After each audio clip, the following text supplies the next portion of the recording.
क्या आपने कभी सोचा है महाभारत जैसे महायुद्ध के बाद धरती पर क्या हुआ होगा? जब लाखों योद्धा मारे गए, राजघराने खत्म हो गए, तो उस समय मानव सभ्यता ने क्या देखा? क्या सच में उस समय शून्य काल था, एक ऐसा काल जहां सब कुछ समाप्त हो गया था? दोस्तों, आज हम आपको ले चलेंगे उस काल में जहां इतिहास, अध्यात्म और रहस्य सभी एक साथ मिलते हैं। तो वीडियो को अंत तक जरूर देखें, और अगर आप हमारे चैनल पर पहली बार आए हैं तो चैनल को सब्सक्राइब करना ना भूलें। वीडियो को लाइक करें और अपने दोस्तों के साथ शेयर करें, क्योंकि आपका एक सब्सक्राइब हमें और हौसला देता है सनातन धर्म से जुड़े ऐसे ही ऐतिहासिक वीडियो बनाने का। कुरुक्षेत्र की भूमि पर अब सन्नाटा था। जहाँ कभी रथों की गड़गड़ाहट, शंखों की आवाज़ और धनुष की टक्कर थी, वहाँ अब केवल राख और हड्डियों का ढेर था। युद्ध ने सब कुछ खत्म कर दिया था। राज्य, वंश, धर्म, परंपराएं, धरती खुद थक चुकी थी। ऋषियों ने कहा अब पृथ्वी शोक में है। लोगों के दिल में डर था, क्योंकि उन्होंने स्वयं देखा था कि कैसे एक धर्म युद्ध ने समस्त सभ्यता को भस्म कर दिया। कृष्ण, जो धर्म के मार्गदर्शक थे, अब मौन हो चुके थे। पांडवों ने विजय तो पा ली थी, पर भीतर से वे भी हार चुके थे। विजय के बाद भी एक गहरा शून्य चारों ओर था। यही वह क्षण था जब मानवता ने अपना पहला शून्यकाल आरंभ किया, जहां धर्म जीवित था पर आस्था घायल थी। जब युद्ध समाप्त हुआ, कृष्ण द्वारका लौट आए, लेकिन उन्हें पता था अब कार्य पूरा हो चुका है। कहते हैं जैसे जैसे कृष्ण ने इस पृथ्वी से अपना मोह छोड़ा, वैसे वैसे प्रकृति ने भी करवट लेना शुरू कर दिया। एक दिन कृष्ण वन में ध्यान मग्न बैठे थे।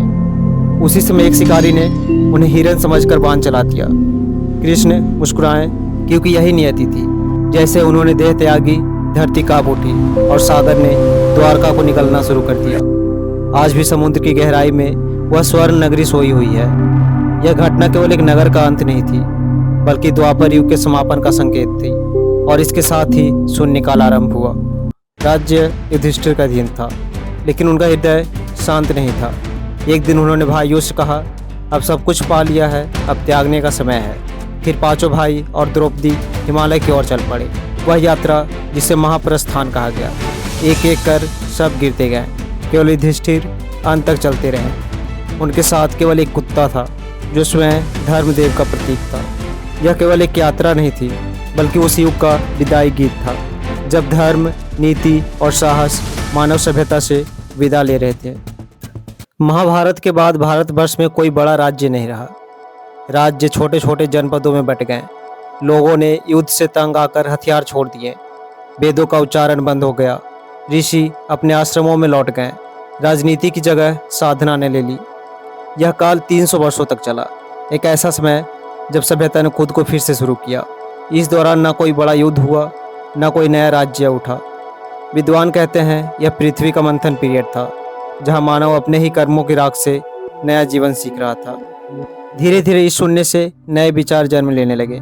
लोगों ने समझा कि धर्म युद्ध में नहीं, बल्कि करुणा और आत्मचिंतन में है। यही वह समय था जब जैन और बौद्ध विचारधाराएं उभरने लगी। महावीर और बुद्ध के रूप में नए युग के शिक्षक प्रकट हुए। यह युग युद्ध से नहीं, बल्कि ज्ञान से शुरू हुआ। लोगों ने हत्या नहीं, बल्कि मौन और ध्यान को अपनाया। भारतवर्ष फिर से जाग उठा, पर अब वह पहले जैसा नहीं था। यह एक बौद्ध का युग था, जहां हर आत्मा भीतर झांक रही थी। शून्यकाल के अंत में कुछ महान ऋषि फिर से प्रकट हुए, जिन्होंने खोए हुए वेदों और ग्रंथों को संकलित किया। महर्षि वेद व्यास के शिष्यों ने पुराणों, उपनिषदों और स्मृतियों का पुनर्लेखन किया। गुरुकुलों की स्थापना हुई।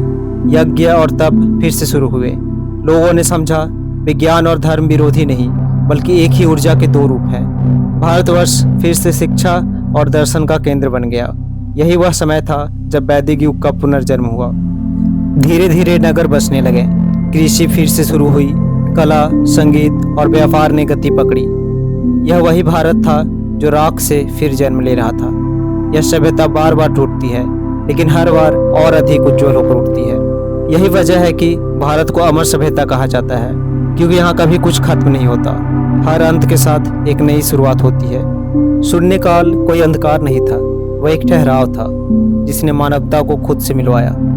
महाभारत के बाद जब सब कुछ खत्म हुआ, तब मनुष्य ने महसूस किया सच्चा धर्म तलवार में नहीं, बल्कि शांति और संतुलन में है। यह युग हमें सिखाता है कि हर विनाश के बाद सृजन होता है और भारत वही भूमि है जहां शून्य से भी ब्रह्मांड जन्म लेता है। अगर आपको ये वीडियो पसंद आई हो तो वीडियो को लाइक, कमेंट और शेयर ज़रूर करें। और यदि आप हमारे चैनल पर पहली बार आए हैं तो चैनल को सब्सक्राइब करना ना भूलें, क्योंकि आपका एक सब्सक्राइब हमें और हौसला देता है सनातन धर्म से जुड़े ऐसे ऐतिहासिक वीडियोज़ बनाने का।